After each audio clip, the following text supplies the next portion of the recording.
হুজুরের দিয়ে দোয়া করাইতেছি, তাসবিহ পড়ায়া দোয়া করাইতেছি, খতম পড়ায়া দোয়া করাইতেছি, সাফিনা খতম পড়ায়া দোয়া করাইছি, 30 পারা কোরআন খতম পড়ায়া দোয়া করছি, কিন্তু ডাক আমাদের কবুল হয় না। হবে কিভাবে? আপনি দেখেন আপনার উপার্জনে হারাম ঢুকে আছে। আপনি যেই কাপড় পরিধান করছেন এটাতেও হারাম ঢুকে আছে। আপনি যে খাবারের লুকমা খাইতেছেন এটাতেও হারাম ঢুকে আছে। তো ইবাদত কবুল হবে কিভাবে? নবী বলেন কিয়ামতের আগে আমার উম্মতদের মধ্যে এরকম মানুষ হবে, সে মুসাফির হবে, যাদের দোয়া আল্লাহ ডাইরেক্ট কবুল করেন, মুসাফিরদের দোয়া আল্লাহ তাআলা ডাইরেক্ট কবুল করেন। সেই মুসাফিররা পর্যন্ত কলিজা ফাটায়া দোয়া করবে। রাসূল বলেন সে এত কান্নাকাটি করে, এত কাকতি মিনতি করে দোয়া করবে, কিন্তু সে যে কাপড় পরিধান করবে এটা হবে হারাম টাকার কিনা। নাউজুবিল্লাহ বলেন। দোয়া কেমনে কবুল হবে ভাইরা আমার? আপনি আমি চিৎকার করে দোয়া করতেছি, আহাজারি করতেছি, কোনো দোয়াই কবুল হচ্ছে না। ইমামে আযম আবু হানিফা সিরাজুল উম্মাহ যাকে বলা হয়, কুফার বাজারে ছাগল চুরি করার পরে চুরি করা ছাগল বিক্রি করা হয়েছে। চুরি করা ছাগল বিক্রি করা হয়েছে। ইমাম আযম আবু হানিফাকে কেউ খবর পাঠাইছে, হুজুর কুফার বাজারে চুরি করা ছাগল বিক্রি হয়েছে। ইমামে আযম ইমামুল আইম্মাম সিরাজুল উম্মাহ হযরত ইমাম আযম আবু হানিফা এক খসাইরে ডেকে বলেন, খসাইরে, ও খসাই, একটা ছাগল দুনিয়ায় বাঁচে কয় বছর? খসাই ডেকে বলে, হুজুর একটা ছাগল এই দুনিয়ায় 10 থেকে 12 বছর বেঁচে থাকে। ইমাম আযম আবু হানিফা হারাম থেকে বেঁচে থাকার জন্য একটানা 12 বছর পর্যন্ত ইমাম আযম বকরির মাংস ভক্ষণ করেন নাই। এটার নাম হলো পরহেজগার। এটার নাম হলো কি? প্রতারণা দিয়ে ইনকাম করছেন হারাম, ধোঁকা দিয়ে ইনকাম করতেছেন, ইনকাম হইল হারাম। এ বাবা বন্ধুরা আমার, এরপরে হারাম হইল সুদ খাইয়া সম্পদ বানাইছেন। সুদের ইনকাম করা এই উপার্জন হালাল না হারাম? একবার আওয়াজ করে বলেন, হালাল না হারাম? এ বন্ধু বলবো কি এই সুদখোরেরা হারামখোর। তাফসীরে দুররে মনসুরে এসেছে, কুকুর যেইভাবে লোভী হয়, এইভাবে পিপাসার্ত কুকুর, ক্ষুধার্ত কুকুর যেইভাবে খাবার দাবারের জন্য লোভী হয়। ইমাম জালালউদ্দিন সুয়ুতি, জালালুল মিল্লাত ওয়াদ দ্বীন, হযরত ইমাম জালালউদ্দিন সুয়ুতি বলেন, এরে দুনিয়ার মানুষেরা যারা দুনিয়ায় সুদ খায়, এই সুদখোরগুলা দুনিয়ার লোভী কুকুরের চাইতেও খারাপ। একবার আওয়াজ করে বলেন না নাউজুবিল্লাহ।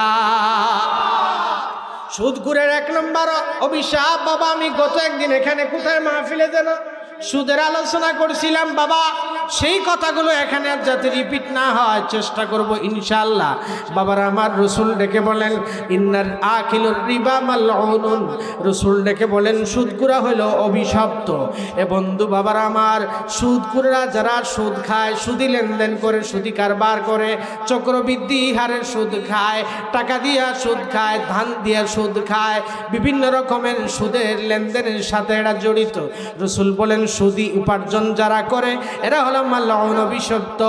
এই দুনিয়ার মানুষেরা যারা সুদ খায়, রাসূল বলেন আকাশ থেকে যেইভাবে বৃষ্টির ফোঁটা অনবরত পড়তে থাকে, সুদখোরের উপরে আমার আল্লাহর অভিশাপ 24টা ঘন্টা সুদখোরের উপরে আমার আল্লাহর অভিশাপ বর্ষিত হতে থাকে। পড়েন নাউজুবিল্লাহ। আমগো দেশের সুদখোরেরা হয়ে গেছে এখন আধুনিক সুদখোর। আগে মানুষ টাকা আনতো, সুদে টাকা আনতো, ব্যাংকে যাইয়া কাগজ দিয়া। মুরব্বী ঠিক আছেন? আগে জায়গার কাগজ নিয়ে ব্যাংকে জমা দিলে আশা, নিরাশা, হতাশা, হিট, কত কিছু ব্যাংক আছে। সুদের লোনের টাকা দেয়, টাকা আনছেন 50,000, দিতে দিতে দিতে দিতে 5 বছর পার হয়ে জায়গা, এই ঋণ আর সুদ হয় না। কথা কোন ঠিক না বেটি? সুদকুর থেকে টাকা আনছেন, সুদের টাকা আনছেন বাবা 50,000, সুদ খালি বাচ্চা দেয়। এই 50,000 টাকার বাচ্চা মারতে মারতে জিন্দেগি শেষ। ওই সুদকুরের লোভ আর শেষ হয় না।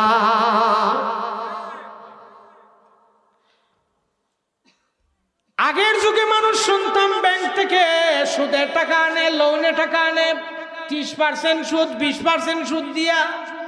আর আমাদের দেশে এখন আধুনিক সুদকুর বাইর হয়ে গেছে গা, তারাও এখন ব্যাংকের মতো সুদ দেয়।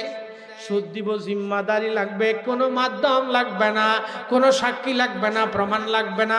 দেন আমারে ব্ল্যাঙ্ক চেক, ঠিক না বেটি? ব্ল্যাঙ্ক চেক দেন, আপনার জায়গা আর দলিল আমার কাছে দেন। জায়গা আর দলিল দিলে একটু সুদের টাকা দেয়।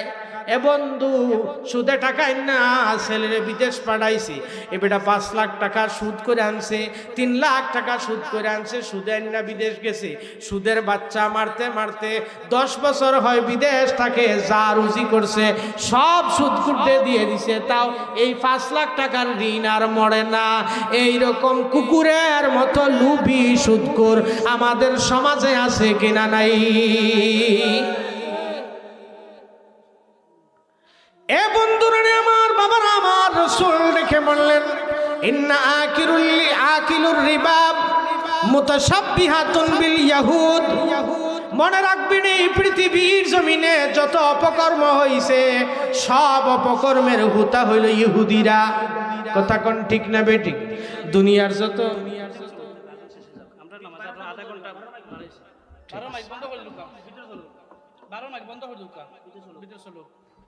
আচ্ছা, আমরা আজানের বিরতি দেই, সমস্যা নেই, আজানের বিরতি দেই।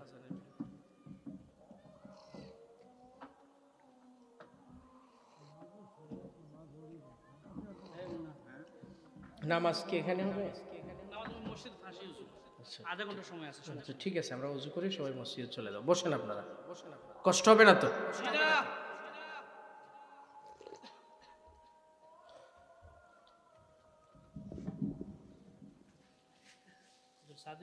না,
اللهم صل على سيدنا محمد اللهم رب هذه الدعوة التامة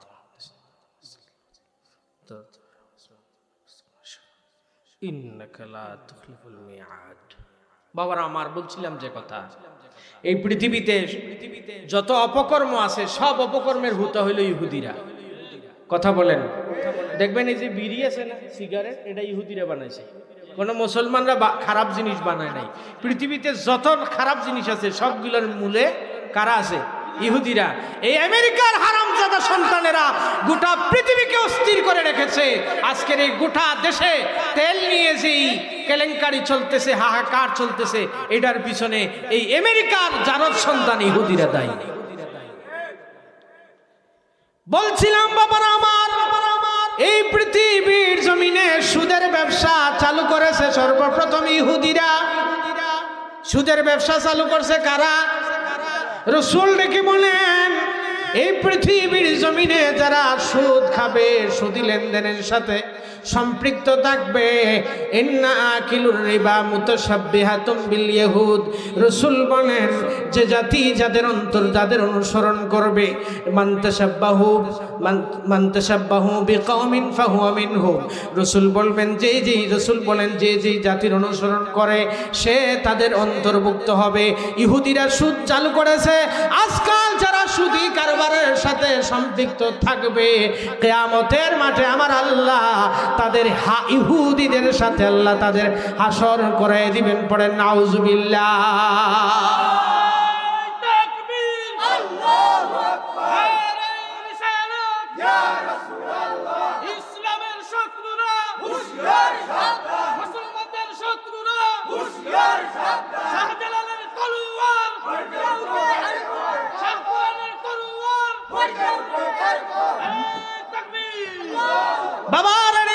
পৃথিবীর জমিনে যত অপকর্ম আছে সবগুলোর গুড়ায় আছে ইহুদিরা।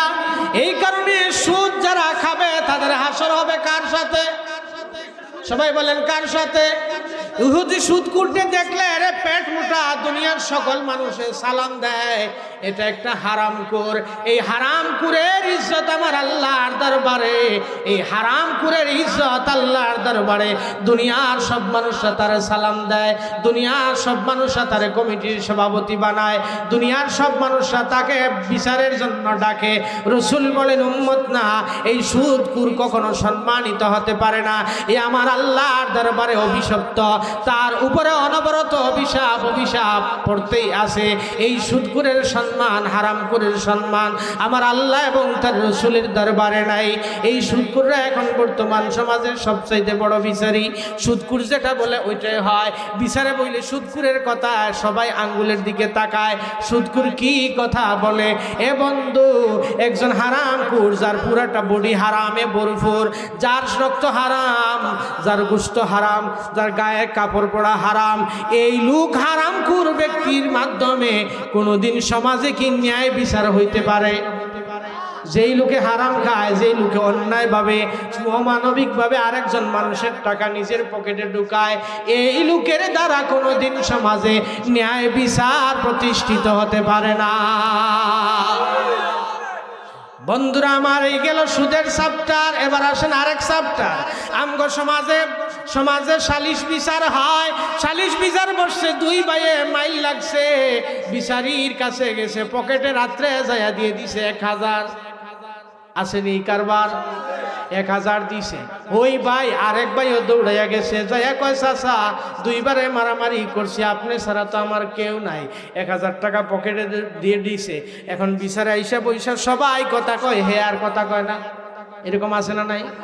সব কিলাকিলি চলতেছে, বিচারে তর্ক বিতর্ক, পয়েন্ট টানাটানি। এ খায়া বইছে আর কথা কয় না, নিরা বইয়া বইসা আছে। সব শেষে যখন সব কিছু শেষ হয়ে যাইতেছে, তখন শেষে এসে কয় এরা দুইজনই আমার বাতিজা। আছে না নাই? কিল্লাই কয় দুইজনই বাতিজা, কারণ দুইজনের পকেটেই তার দুইজনের টাকাই তার পকেটে আছে। এ বাতিজা মাগনাই কয় নাই, মূলত সে কইতে চায় দুইজনের তো আমার টাকা দিছে, দুইজনই আমার বাতিজা।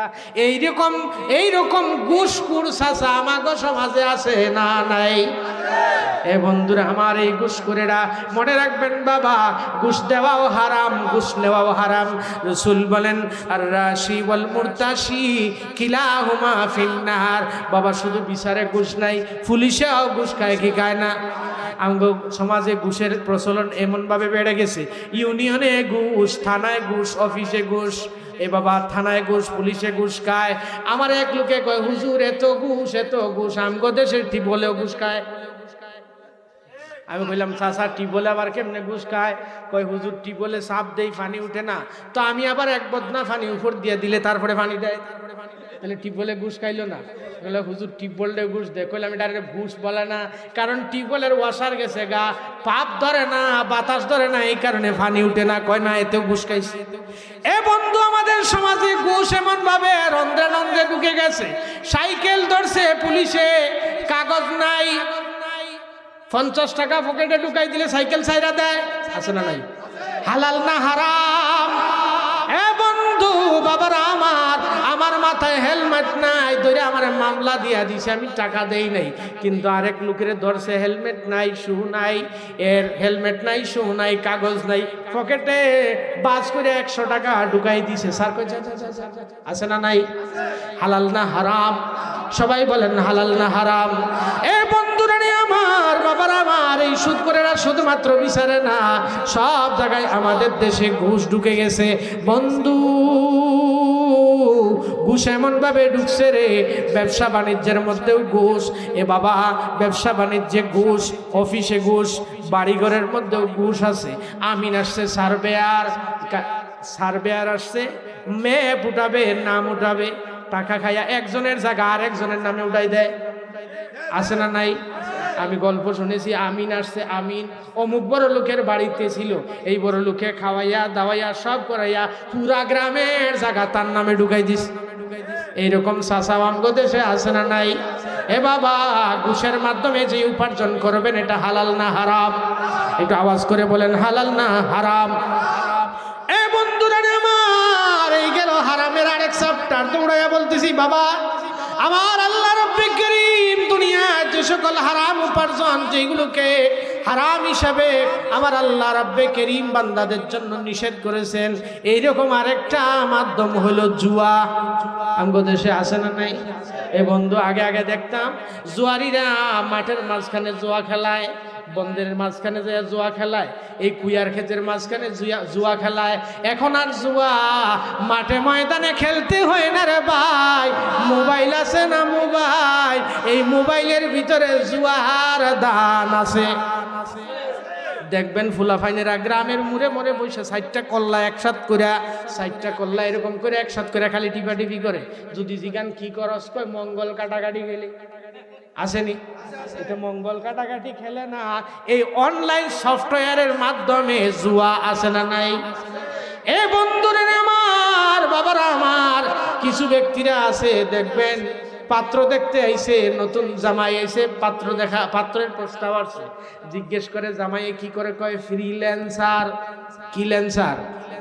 আমি কই সাইলেন্সার, এরা করেটা কি? এ বাবা, এরা এই মোবাইলে ফ্রিল্যান্সিংকে বেশিরভাগ হলো হারাম। অনলাইনে দান, কয়েন কিনতে হয়, কয়েন কিনলে জুয়া খেলা। আমার বাবারা, মুরব্বী বাবারা, আপনারা বিরক্ত হইবেন, কবে হুজুরিতে কি ফ্রিল্যান্সার আর কি?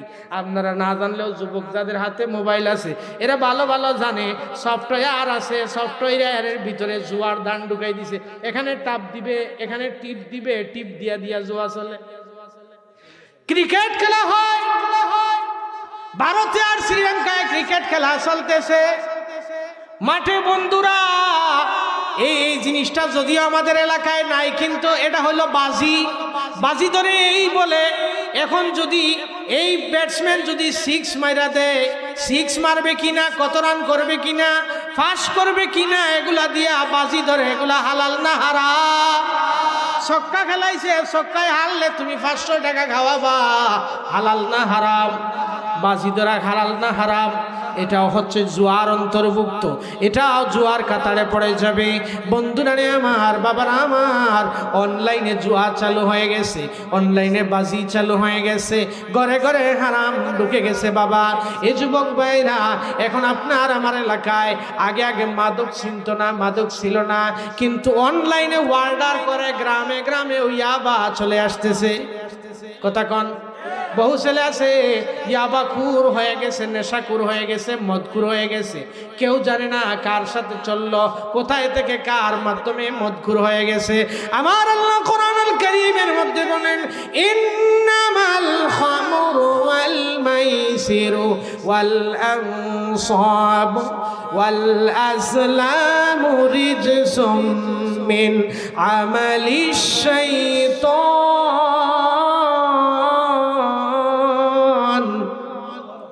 আল্লাহ কয়, এ আমার বান্দারা, ইন্নামাল খামরু, নিশ্চয় মদ, ইন্নামাল খামরু ওয়াল মাইসিরু, এবং জুয়া, ওয়াল আনসাবু, এবং হলো মূর্তি পূজা করা, মূর্তির পূজা করা, ওয়াল আজলামু, ভাগ্য গণনা করা, এই সবগুলা হলো রিজসুম মিন আমালিশ শাইতান। মদ খাওয়া, জুয়া খেলা, গাঞ্জা খাওয়া, ইয়াবা খাওয়া, এই সবগুলা হলো আমার আল্লাহ বলেন সবগুলা কাজ হলো শয়তানের কাম। কথা কন। এই শয়তানের কাম করে বাবারা। ইয়াবার ব্যবসা আছে, তবে সব ব্যবসার কথা কইলে ইয়াবা ব্যবসাও আছে। এই ইয়াবা একটা এত কোনো একটা ট্যাবলেট, একটা ট্যাবলেটের দাম 400 টাকা, 300 থেকে 400 টাকা। মুঠির ভিতরে হাজার হাজার টাকার মাল ভিতরে ঢুকাইয়া কারবার করতেছে। গরিব বড় লোকের ফুলাফাইনদেরকে ধরে ধরে ইয়াবা খায়া এদেরকে আসক্ত করে। দেখেন আমগো এলাকায় বিড়ির কারবারির আছে না, এই বিড়ি এখন আছে কিনা জানেন? আকিস বিড়ি আছেন? আকিস বিড়ি আগে চলতো না কাকা, আকিস বিড়ি। তা আমি ছোটবেলায় দেখতাম আকিস বিড়ি ওই কোম্পানির লোকে ডাইতো। তা আকিস বিড়ি তো কেউ খায় না, তো দোকানে এরকম লাইন ধরে মুরব্বীরা বসছে, এর একটা দে, এর একটা দে, এর একটা দে, খান খান কাকা, ফ্রি দেয়। কিনলে খায়া ভালো লাগলে আবার দোকান থেকে কিনে নেওয়ার জন্য, খায়া ভালো লাগলে আবার দোকান থেকে কিনে দেওয়ার জন্য 15-20টা সবাই দিয়ে দিছে। তো আমি একদিন জিজ্ঞাসলাম একজন, আপনি যে এই সিগারেটগুলো দিলেন, এগুলোর টাকা আছে না? এগুলোর টাকা কে দিবে? কয়টা কোম্পানি দিয়ে দিছে আমারে। তো পরে আমি ভাবলাম যে কোম্পানি এর দিছে সিগারেট খাওয়ায়া সিগারেটে আসক্ত বানানোর জন্য। এই লোকের কাছে ভালো লাগলে পরে আনবে।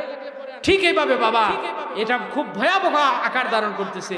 এলাকার প্রভাবশালী ভালো ভালো ফ্যামিলির ছেলে যারা আর্থিক অবস্থা ভালো, এইরকম যুবক ছেলেদেরকে টার্গেট করে করে কিছু ইয়াবা কারবারিরা এদেরকে প্রথমে ফিরি ইয়াবা খাওয়ায়, ফিরি ইয়াবা খাওয়ায়া এরপরে কতদিন পরে দেখবেন আপনার ছেলে এটা আর ঘুমায় না, আপনার ছেলে এটা আর এরা দেখা যায় না, খালি ঘুমাইতেছে। সুখ এটা একদম শোল মাছের মতো লাল বানায় খালি ঘুরে, কিনলে ইয়াবা করে গেছে। মায়ের চেইন নিয়ে বিক্রি করে দিছে, বাবার মানিব্যাগের টাকা মাইরে দিছে। এরকম হয় কি হয় না? সাবধান থাকবেন যারা যুবক ভাইরা আছো, অপরিচিত কোনো মানুষের সাথে বন্ধুত্ব করবে না। এখানে সিন্ডিকেট আছে, তুমি জানো না। বড় বড় ইয়াবা খুরেরা তোমার সাথে বন্ধুত্ব ফাতায় হঠাৎ একদিন কইব দোস্ত একটা নতুন জিনিস ট্রাই করে দেখ, কয়ে ঢুকাই দিয়ে দিব একটা। ইয়াবা খাইলে মনে রাখবেন পৃথিবীর যত মাদক আছে সব খাইতে ভালো লাগে।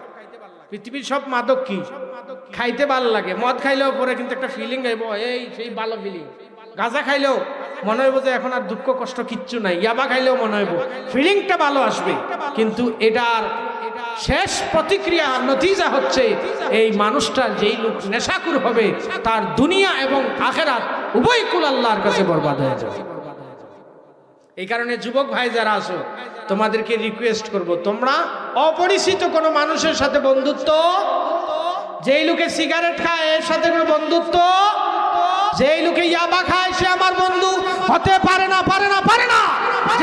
যেই বন্ধু সিগারেট খায় তার সাথে বন্ধুত্ব নাই, যেই বন্ধু মদ খায় তার সাথে বন্ধুত্ব নাই। সমাজে যেই লোক ঘুষ খায় সে আমার বন্ধু হতে পারে না, যেই লোকে মদ খায় সে আমার বন্ধু হতে পারে না। এই সমাজের সকল মানুষ সুদকুরকে ভালো মানুষ বললেও আমরা সামাজিকভাবে কোন সুদকুরকে ভালো মানুষ বলতে পারি না, কোন ঘুষখোরকে ভালো মানুষ বলতে পারি না, কোন হারামখোরকে ভালো মানুষ বলতে পারি না। আমাদের সমাজের নেতৃত্বে কোন ঘুষখোর আসতে পারবে না, আমরা কোন ঘুষখোরের নেতৃত্ব মেনে নিতে প্রস্তুত না। আমাদের মসজিদের কমিটিতে কোন ঘুষখোর সুদখোর হবে, কোন ঘুষখোর সুদখোর সভাপতি হবে, কমিটিতে থাকবে, আমরা মানব না। কি রাগ করছেন? রাগ করছেন? আমার মানুষ গরিব হোক, আমার সভাপতির টাকা কম হোক, ইমানদার আমলগার ফরহাজগার মানুষ তিনিই হবেন আমার মসজিদের সভাপতি। আমি কোটিপতি সুদখোরের চাইতে ভিক্ষুক একজন দিয়ে মসজিদ চালাবো, তাও আমার মসজিদের সভাপতি কোন সুদখোরকে দেব না, দেব না, দেব না, দেব না। হোক আমার সভাপতি ভিক্ষুক, কিন্তু সে যদি ভালো মানুষ হয়, ফরহাজগার হয়, সেই আমার সমাজের সেরা মানুষ, ভালো মানুষ। সুদখোরের কথা বললে খারাপ লাগে। ইমাম সাহেব সুদখোরের বিরুদ্ধে ওয়াজ করলে ইমাম সাহেবের চাকরি চলে যায়। এ বন্ধু, ইমাম সাহেবকে বুক ফুলাই আওয়াজ দিয়ে কথা বলতে বলবেন। এই মিম্বরে যদি কোনো ইমামকে সুদখোরের বিরুদ্ধে কথা বলতে আপনি বাধা দেন, কিয়ামতের ময়দানে রাসূল আরবীর শাফাআত আপনি পাবেন না। এই মিম্বর রাসূলের মিম্বর, এখান থেকে সত্য কথা, হক কথা, সঠিক কথা এটা বলা ইমামের নৈতিক দায়িত্ব। তিনি বুক ফুলিয়ে বলবেন, যারা বাধা দিবে এরা রাসূল আরবীর শাফাআত থেকে বঞ্চিত হবে। বাবা কি বলবো, এলোমেলো অনেক কথাই বললাম, এখন শেষ কথা বলে যাই যেটা, এই যে বর্তমানে ক্রাইসিস চলতেছে, ঢাকা থেকে আসলাম, দেখলাম জায়গায় জায়গায় জায়গায় জায়গায় পাম্পে 500-600 মোটরসাইকেলের লাইন, ঠিক কিনা বলেন? হাহাকার করতেছে মানুষ, পেট্রোল পায় না। আবার কোন পেট্রোল পাম্পে আগে ছিল 1 লিটার ছিল 120 টাকা, এখন এটা যদি 200 টাকাতে আবার দিয়ে দেয়, আছেন এরকম? এটা হালাল না হারাম? বলেন হালাল না হারাম? এ আমার বন্ধুরা, কোন ব্যবসায়ী যদি মজুদ করে জিনিসের দাম বাড়ায়, এটাকে আরবিতে বলে ইহতিকার। মজুদ করে এটার দাম বাড়ায় দিলেন। পেট্রোল আপনার কাছে আছে, কিন্তু পেট্রোল আপনি শুনছেন ইরানের সাথে ইহুদিদের যুদ্ধ হয়, আমেরিকার যুদ্ধ হয়, হরমুজ প্রণালী দিয়ে তেল আসতে সমস্যা হয়। আপনি গ্যালন গ্যালন তেল আপনার বাড়িতে বইরা রাখছেন, দোকানে রাখছে 1 গ্যালন, বাড়িতে আছে তেল 500 লিটার 600 লিটার, কিন্তু দোকানে ছোট একটা গ্যালন নিয়ে আইছে, কয় তেল নাই, কিন্তু তার বাড়িতে আছে। যে আপনি মজুদ করলেন, মজুদ করে সাময়িক কৃত্রিম সংকট তৈরি করে দাম বাড়াইয়া বেশি দামে পেট্রোল বিক্রি করলেন, এটা হালাল না হারাম? ডেট ওভার এত লম্বা ওয়াজ করুন যায়, ওয়াজ কি কম হয়েছে? কথা বল, ওয়াজ কি কম হয়েছে? এ বন্ধু বাবার আমার, শুধুমাত্র পেট্রোল না, শুনছি আপনি ইন্ডিয়ায় পেঁয়াজ বন্ধ করছে, আপনি দোকানে বৈশা কইলেন আগে ছিল পেঁয়াজের দাম 100 টাকা, আপনি এখন 200 টাকা। আপনার কাছে খালি শুধু একটা নিউজ আসছে ইন্ডিয়ায় পেঁয়াজ বন্ধ করে দিছে, মুহূর্তেই আপনি ফোন পাইয়া দাম বাড়াই দিলেন। কিংবা আপনার বাড়িতে 1 ট্রাক পেঁয়াজ আছে, 50 বস্তা পেঁয়াজ আছে, খালি খবর একটা পাইয়া পেঁয়াজে আটকায়া ধরা মজুদ করে আপনি জিনিসের দাম বাড়াইলেন।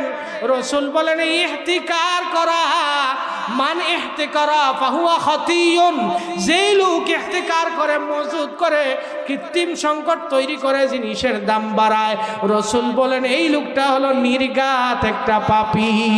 জুড়ে জুড়ে বলেন না নাউজুবিল্লাহ।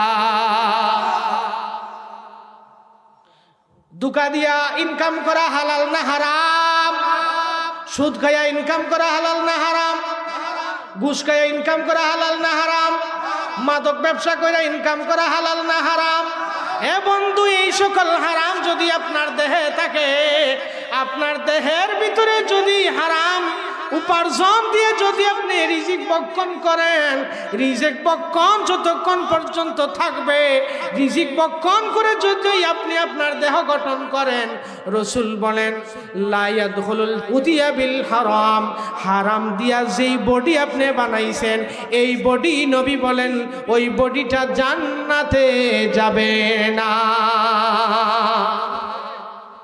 লম্বা লম্বা বোয়াল মাছ না খাইছেন, গরিব মানুষ ডাল ভাত খায়, তাও হারামের কাছে যায় না। আপনি সুদ খাইছেন, ঘুষ খাইছেন, মাদক ব্যবসা করছেন, বাজারের বড় মাছটা আপনার বাড়িতে আসছে, বাজারের বড় মাছ আপনার বাড়িতে আসছে, গরু জবাই হইলে খোসায় অগ্রিম আপনার বাড়িতে মাংস পাঠাই দিছে, কইছেন না তাও মাংস পাঠাই দিছে, তেল তেলা খাবার খাইয়া মোটা হয়েছেন, সারের মতো বলদের মতো মোটা হয়েছেন। রসুল বলেন এই যে হারাম খাইয়া তুমি তোমার বডি বানাইলা। আমি নবী জান্নাতের মালিক নবী রাহমাতুল্লিল আলামিন বলেন দুনিয়ার মানুষের আরে এই হারাম ভক্ষণ করে যারা নিজের বডি তৈরি করবে, ওই জিসিমটা আমার আল্লাহ জান্নাতে যাইতে দেবে না। পড়ে নাউজুবিল্লাহ। আপনি আরেক বেটার জায়গা দখল করে ফেলছেন, জায়গা দখল করে এখান থেকে ফসল ফলাদি গায়ের জুড়ে গরিব মানুষ জায়গা উদ্ধার করতে পারে না। আপনি 50টা লাঠি নিয়ে জবরদখল করে জায়গা এখানে রেখে দিয়েছেন। ভাই মারা গেছে, ভাইয়ের বউ, বাতিজা এতিম, মানুষ নাই তার, চাচা আপনি, আপনার লাঠির বল বেশি, বাতিজার জায়গা বাতিজির জায়গা দেন না, এতিমের মাল আত্মসাৎ করে এই জায়গা থেকে যতটা দান হবে, যত লুকমা ভাত খাবেন সবগুলো আপনি হারাম খাবেন। কথা বলেন ঠিক না বেশি? এই বল কি আল্লাহর দরবারে দেখানো যাবে? এটার হিসাব একদিন আল্লাহর কাছে দিতে হবে কি হবে না? বন্ধুরা আমার, হারামের অনেক কথাই বললাম। এরকম হারাম উপার্জন দিয়া যদি আপনি আপনার বডি বানান, আপনি আপনার সন্তানকে লালন পালন করেন, হারাম খাওয়ান, মনে রাখবেন গরিবের ফুলা বিসিএস হইতে পারে। এই পৃথিবীতে, এই বাংলাদেশে বহু রিক্সা ড্রাইভারের ফুলারা বিসিএস ক্যাডার হয়েছে, বহু রিক্সা ড্রাইভারের ফুলারা আলেম হয়েছে, বহু রিক্সা ড্রাইভারের ফুলারা ইঞ্জিনিয়ার হয়েছে। টাকা কম, যদিও টাকা কম, কিন্তু সন্তানরে খাওয়াইছে হালাল খাবার। কথা কোন ঠিক না বেটি? খাওয়াইছে হালাল খাবার। এ বেটা গরিব মানুষ, এ বাবা ছেলেরে কষ্ট মষ্ট করে টাকা দিয়া পড়াশোনা করাইছে। হালাল খাবার খাওয়ার কারণে আমার আল্লাহ তার উপরে খুশি হইয়া তার ছেলেরে দেশের সর্বোচ্চ ডিগ্রিধারী শিক্ষিত বানাইছে। এরকম নজির আছে না নাই? কিন্তু বহু সুদকুর আছে, এদের ফুলা একটা আতুর হইছে, এটার ফুলা একটা প্রতিবন্ধী। বহু পুলিশ অফিসার, ঘুসখুস অফিসার আছে, একটা ছেলেও মানুষ হয় নাই। বহু সুদকুর আছে, সারা দেশে সে নেতাগিরি দেখায়, বাসায় গেলে ফুলা হইল ইয়াবাকুর। এই ইয়াবাকুর ফুলায় সারাদিন বাপরে পিঠে। আছে না নাই? খাওয়াইছে হারাম। আল্লাহ তাআলা বলে তোরে দুনিয়ায় শান্তিতে থাকতে দিতাম না, হারাম খায়া সন্তান লালন পালন করছ, হারাম খাওয়াইয়া সন্তানকে লালন পালন করছ। মনে না করে আমার বান্দারা, সাময়িক কিছু সুখ উপভোগ করলেও আমি আল্লাহ হারামের মধ্যে কোনো বরকত রাখি নাই। হারাম বক্ষণ করার কারণে আমি আল্লাহ তোমার জিন্দেগি থেকে প্রকৃত সুখ আমি মুছে দেব। কথা বলেন ঠিক না বেটি? কোটি কোটি টাকার সম্পদ, তাও শান্তি নাই। তাও কি নাই? আসেনি ভাই? কোটি কোটি টাকার সম্পদ, তাও শান্তি নাই। কিন্তু আমি এই কথা সব জায়গায়, প্রায় জায়গায় এই কথা আসলেই বলি। ঢাকা শহর যাবেন, সিলেটে যাবেন, বড় শহরে যাবেন, দেখবেন এক লোক এরকম করে রোডের মাঝখানে ঘুমাই আছে, নাক ডাকে ঘুমাইতেছে। দুই পাশে দিয়ে হাজার হাজার গাড়ি যায়, এই গাড়ির শব্দের মধ্যখানে সে নাক ডাকে ঘুমায়। এরকম লোক আছে না নাই? কিভাবে সম্ভব কন্ত? আপনি এসি চালায়া দরজা জানালা বন্ধ করে তারপরে ঘুম আসে না, খালি এই পাশ এই পাশ এই পাশ এই পাশ করে, ঘুম নাই। কিন্তু এই লোকে ভিক্ষুক, রাস্তার ফকির, তার বাড়িটাও নাই, থাকার জায়গাও নাই, রোডের মাঝখানে চিত্তয়া করে ঘুম দিতেছে, 10টা 11টা পর্যন্ত ঘুমাইতেছে। ঘুম আর তার শেষ হবে। এমন ঘুমাইছে কেন? তার দিলের ভিতরে শান্তি আছে। তার দিলের ভিতরে কি আছে? দিছেন কে? তার ভিতরে ঋণের টেনশন নাই, সম্পদের টেনশন নাই, গাড়ি বাড়ির টেনশন নাই, বাজারের টেনশন নাই, গাড়ি ভাড়ার এই বাসা ভাড়া টেনশন নাই, কোনো টেনশন নাই। তার ঘুম থেকে উঠবো, তবু 10 টাকা দেন, খাইবো, দয়া রুটি একটা নিয়ে খাই না, কিনিয়া আবার বুকে খিল দিয়া খাইয়া ঘুমাইব। আছেন? টেনশন নাই। কিন্তু সুদখোর ঘুষখোর যারা আছে, এদের জীবন থেকে সুখকে আল্লাহ তাআলা হারাম ঘোষণা করে দেন। আপনি শুধু যদিও দেখেন বাড়ি গাড়ি আলিশান সব কিছু, কিন্তু এদের জীবনে সুখ বলতে কিচ্ছু দেখেন যাইয়া কোনো সুদখোর ভালো মতো ঘুমাইতে পারে না। রাত্রে হইলে আজিব আজিব বাজে বাজে স্বপ্ন দেখে, খারাপ খারাপ স্বপ্ন দেখে, ভয়ঙ্কর স্বপ্ন দেখে। এই মানুষের হকগুলো রাত্রে আযাব হয়ে গজব হয়ে তার গলায় ফাঁস লাগে। এই কারণে আসুন, হারাম থেকে বেঁচে থাকার নির্দেশ কার? বলেন, হারাম থেকে বেঁচে থাকার নির্দেশ কার? হালালে বরকত দিয়েছেন কে? আপনি কম আছে, গরিব আছেন, হালালের উপরে থাকেন, বাড়াইয়া দিবেন, বরকত দিবেন কে? আল্লাহ রাব্বে করিম আমাদের হালাল জীবিকা বক্ষণ করার তৌফিক দান করুন। আমার প্রবাসী ভাইরা যারা এতক্ষণ লাইভে অনেকেই সংযুক্ত আছে, এই মধ্যপ্রাচ্যের যুদ্ধের এই ভয়াবহ অবস্থায়, এই কষ্টের মধ্যে অনেকে মাথার উপর দিয়ে তাদের মিসাইল যাচ্ছে। দুবাই, কাতার, ওমান, বাহরাইনে যারা আছে, আমার এই প্রবাসী ভাইদের মাথার উপর দিয়ে মিসাইল যাচ্ছে, ক্ষেপণাস্ত্র যাচ্ছে, রকেট যাচ্ছে, কখন কার উপরে পড়ে যায়, এই ভয়ঙ্কর অবস্থায় আছে। আল্লাহ রাব্বে করিম যেন আমাদের এই দেশের প্রত্যেকটা প্রবাসী ভাইদেরকে তার কুদরতি হেফাজতের চাদরে যেন আল্লাহ তাআলা আবৃত করে রাখেন।